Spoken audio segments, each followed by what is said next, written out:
आजच्या दिवसातली आणखी एक महत्त्वाची आणि मोठी बातमी आंतरवाली सराटीमध्ये मनोज जरांगेंच्या नेतृत्वामध्ये मराठा समाजाची राज्यव्यापी बैठक पार पडली।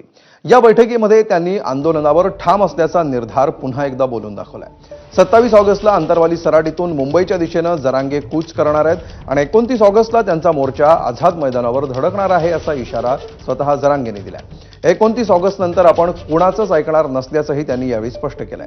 दरम्यान मुख्यमंत्री देवेंद्र फडणवीस यांची आपली फोनवरून चर्चा झाली असून त्यांना आंतरवाली सराटीत येण्याचं निमंत्रण दिल्याचंही जरांगेंनी यावेळी म्हटलंय।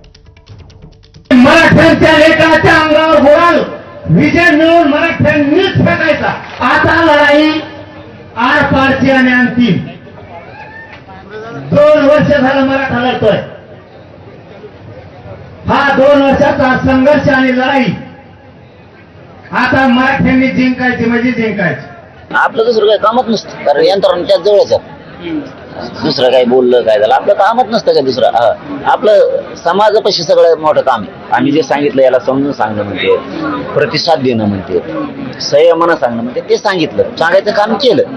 येतील नाही येते आम्हाला माहित नाही। आम्ही निमंत्रण दिलं, येतो म्हणले येते।